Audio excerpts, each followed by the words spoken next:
When it comes to leaders, when it comes to the gathering of the saints, when it comes to following a leader, many people fall off the cliff on the one end and some people fall off the cliff on the other end.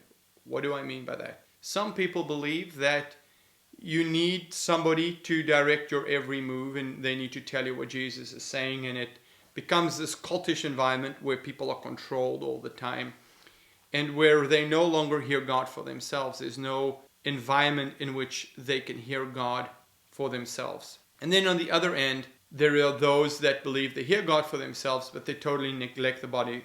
They totally neglect the gathering of the saints, or they'll only do house meetings because they believe that churches only hurt people. And even though there are, or there might be instances where people have gotten hurt in certain ministries, we know that we don't serve the church, we actually serve Jesus. But when we gather, we don't gather for the church's benefit, we gather for our benefit. Why? Because we're worshiping Jesus, we're not worshiping man. And we come together because Jesus told us to come together. We're not coming together because we want to lift man up, we come together because we want to lift Jesus up. And the reason why that's important is because leaders, spiritual leaders, especially pastors, are set in place if they're spirit-filled, in other words, with the evidence of speaking in other tongues, and if they preach the whole counsel of God, the full gospel, if you will, and they don't just hammer down on one or two things and overemphasize on certain things and totally neglect some other stuff. If that's the case, they're set there for our benefit, for our spiritual growth. I want to read you a scripture.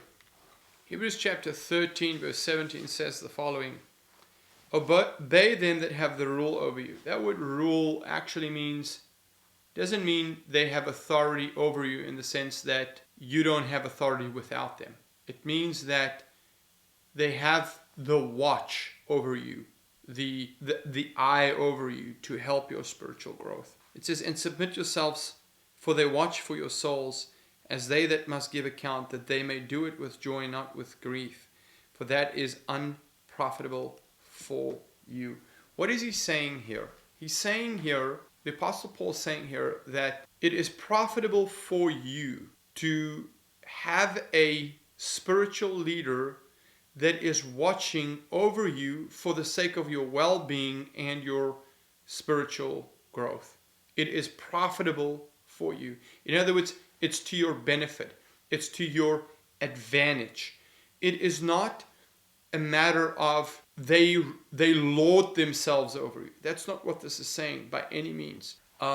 People have the strangest ideas when it comes to, for example, money and the church. I am aware that in some places, some churches, people demand the money. They take the money. They even ask the people stuff like, they know how much each congregant earns, and then they demand that amount of money. And I understand that is totally unbiblical. That's not scriptural at all, because the Bible teaches in the book of Hebrews that, we bring the tithe.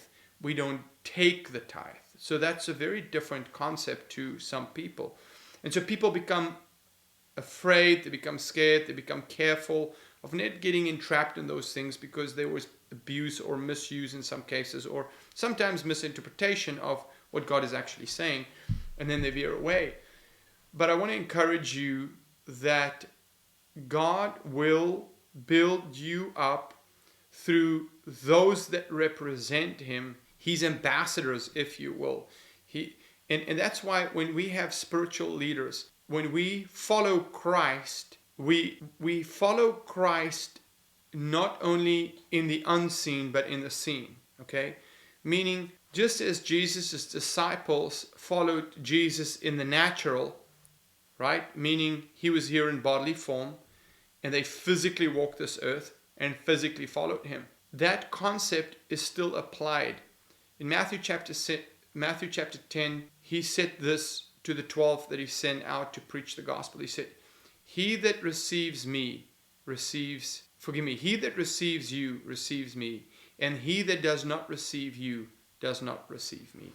So we have to understand that when it comes to spiritual leaders, we can't receive Jesus and everything He has to give us without receiving those that He sent. I can't follow Jesus as a little lamb without having a shepherd, the shepherd being his representative on the earth.